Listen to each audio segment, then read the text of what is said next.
Halo guys, kembali lagi bersama gue Fadil dari Suka IT. PC berukuran ITX secara tampilan memang terkesan minimalis dan elegan, serta untuk sebuah PC desktop punya ukuran yang tidak makan tempat. Namun di belakang itu semua ada hal yang tidak diketahui, yaitu proses perakitannya, yang cukup menguji kesabaran karena space yang kecil memaksa kita memasukkan hardware desktop yang gede-gede. Belum lagi kabel manajemennya yang bikin menghela napas. Untuk itu mungkin orang-orang lebih memilih laptop sebab ukurannya simple, nggak makan tempat, dan nggak perlu rakit karena merupakan produk jadi. Nah, di sini MSI memberi kita opsi PC pre-built mini ITX, jadi nggak perlu ribet rakit-rakit lagi. Dan menariknya, PC ini tetap menggunakan komponen desktop yang tetap bisa kita upgrade. Nah, PC ini MSI namakan MPG Trident AS 12 Gen. Proses bongkar pasangnya juga di sini gampang banget. Semua sisi bisa dicopot, kecuali kakinya nggak bisa full dicopot karena di sini ada kabel beserta antena Wi-Fi-nya. Oke, di sisi sebelah kanan terdapat bagian motherboard beserta power supply, yang di sini terlihat CPU-nya menggunakan cooler low profile. Setelah gue buka CPU coolernya, yang caranya sama aja seperti CPU cooler pada umumnya, bisa terlihat PC ini menggunakan CPU Core i7 12700F yang terpasang di soket LGA 1700. Gua rasa penggunaan CPU ini cukup tepat ya, karena memiliki TDP yang gak gede-gede amat, serta tetap membawa fitur hybrid core dari CPU generasi ke-12 Intel alias Alder Lake. Di sini juga bisa kita lihat kalau PC ini menggunakan RAM jenis SODIMM yang untungnya bisa dilepas dari slotnya, jadi bisa kita upgrade, tapi bawaannya sih udah ngasih RAM 32GB dual channel, jadi udah cukup gede untuk menopang produktivitas apalagi video games. Kemudian di sini ada SSD 1TB dari Samsung yang udah PCIe Gen 4 dan speednya juga beneran SSD PCIe Gen 4.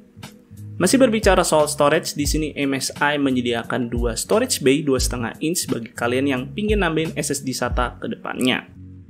Nah, untuk motherboardnya ini sendiri menggunakan chipset B660 yang sepertinya sih ini custom motherboard dari MSI-nya sendiri, yang memang sepertinya didesain khusus supaya muat di dalam case PC ini. Tapi karena tadi menggunakan soket LGA 1700, harusnya masih bisa kita upgrade ke varian CPU yang lebih tinggi atau mungkin ke generasi selanjutnya yang semoga aja MSI bisa membantu opsi pergantian CPU-nya jika membutuhkan hal seperti BIOS update.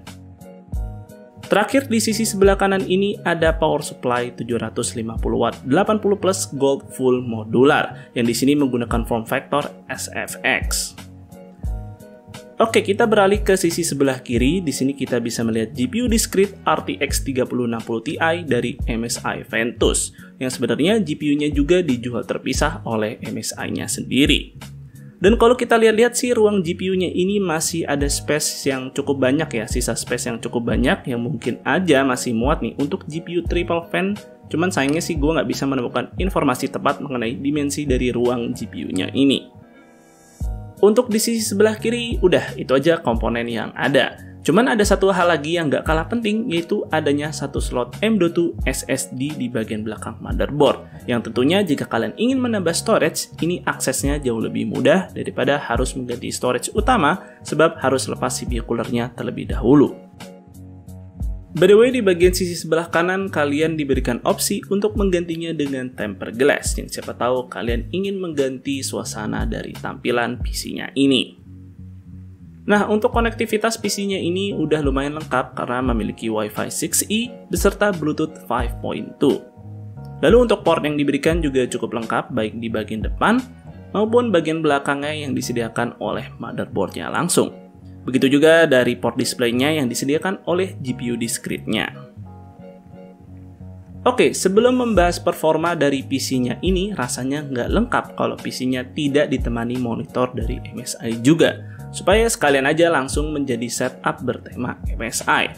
Sebab pembelian PC ini udah dikasih bonus mouse dan juga keyboard dari MSI.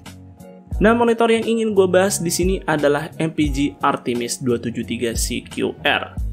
Monitor ini memiliki ukuran 27 inch yang sudah curve dan memiliki resolusi 1440p dan refresh rate 165 Hz. Serta di sini juga sudah menggunakan stand ergonomik. Nah, karena layarnya ini curve, monitor ini tentu menggunakan panel VA yang menurut gue secara kualitas gambar sudah cukup oke. Apalagi di sini sudah didukung dengan VESA HDR 400 yang lumayan manjain mata kalau kalian pingin ngegame di monitor ini.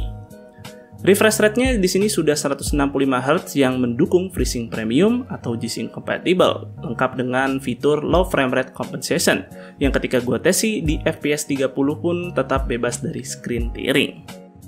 Nah, nggak cuma soal display aja, monitor ini juga memberikan beberapa tambahan yang gua rasa cukup bermanfaat. Seperti di sini ada mouse bungee yang bisa dipasang ke monitornya langsung, dan juga ada gantungan headset. Untuk kelengkapan portnya juga lumayan lengkap dari monitor ini, dan yang menariknya adalah jika USB Type-B-nya kita pasang dan dihubungkan ke PC MSI tadi, kita bisa melakukan semua pengaturan monitor dari PC-nya langsung via software bernama Gaming Intelligence. Softwarenya ini langsung terinstall secara otomatis ketika kabel USB Type-B-nya dihubungkan. Dan gak cuma soal itu aja, fungsi port USB di monitor ini juga berguna untuk memanfaatkan fitur KVM Switch built-in yang dimiliki monitor ini. Yang sayangnya sih nggak sempat gue cobain secara langsung, jadi di sini gue kasih footage dari MSI-nya aja. Nah, itu dia tadi monitor dari MSI yang mungkin aja cocok untuk menemani PC MPG Trident AS 12 Gen. Dan karena MSI meminjamkan monitor ini, jadi otomatis ekspektasi performa PC-nya bakalan lancar memainkan game di resolusi 1440p.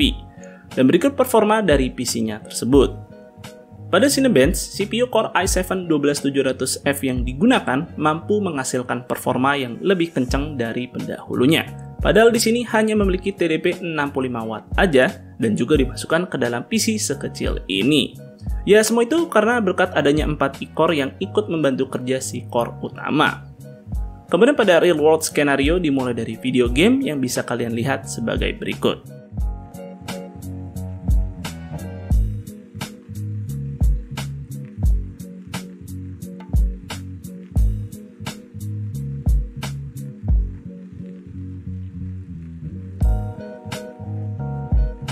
Ya, jadi telah gua tes beberapa game AAA menggunakan settingan tertinggi plus ray tracing tentunya ya karena kan ini menggunakan GPU RTX.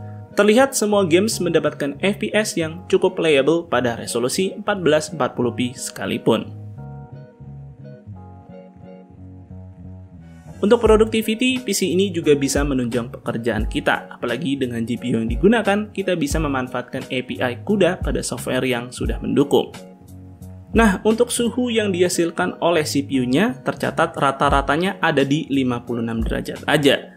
Yang kalau dilihat-lihat, PL2-nya hanya berjalan 1 menit. Dan setelah itu kembali ke PL1 yang ada di 65 Watt. Jadi sesuai ekspektasi sih, karena sekali lagi, ini bukan Core i7 generasi ke-12 varian K. Kalau untuk suhu GPU-nya saat menjalankan 3D Mark Time Spy, terlihat punya suhu yang terbilang cukup adem baik itu secara GPU temp maupun hotspot temperatur. Dan di sini RTX 3060 Ti-nya berjalan seperti RTX 3060 Ti desktop pada umumnya, karena terlihat bisa memaksimalkan 200 Watt TDP-nya. Dan terakhir, berikut konsumsi daya dari PC-nya tidak termasuk monitor.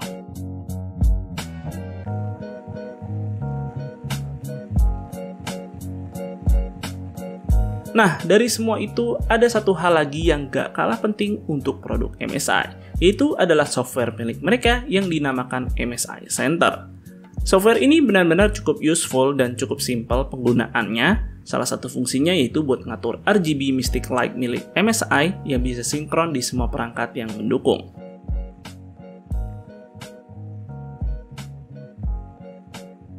Nah, ada satu fitur yang menurut gue sih paling menarik yaitu adalah user skenario, yang mana tiap mode ini mampu mengatur clock speed dari CPU dan juga GPU yang digunakan. Yang hasilnya kalau dilihat dari 3D Mark, Extreme Performance ini memberikan sedikit ekstra performa pada GPU. Lalu mode silent sepertinya melimitasi kemampuan CPU dan GPU yang digunakan. Yang gue rasa sih mode-mode ini cocok mengatur penggunaan PC-nya, entah kalian lagi butuh performa atau lagi butuh PC-nya kalem-kalem aja supaya dapat suhu yang adem. Oke, itu dia pembahasan gue mengenai MPG Trident AS 12 Gen dan review singkat mengenai monitor MPG Artemis 273 CQL. Dari hasil tes PC-nya sih punya performa seperti hardware desktop semestinya. Lalu ukurannya yang kecil tetap bisa kasih suhu yang cukup adem. Kemudian mayoritas komponennya masih bisa di-upgrade, plus kalau kenapa-kenapa, kalian bisa garansiin seisi-isinya kayak laptop aja karena ini produk jadi. So, sekali lagi PC ini akan cocok bagi orang yang butuh minimalisnya PC mini ITX, tapi nggak mau ribet rakit PC-nya, dan juga bisa menjadi alternatif dari laptop.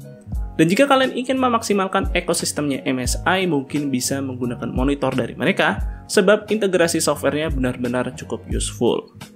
Dan mungkin segitu aja sih untuk videonya kali ini, semoga video ini bermanfaat buat kalian. Jika kalian berkenan, like dan share video ini, dan jangan lupa subscribe channel Suka IT jika kalian nggak mau ketinggalan kontennya. Dan jangan lupa juga follow Suka IT di Instagram dengan nama @suka_it. Gue Fadil dari Suka IT pamit undur diri, see you on the next video.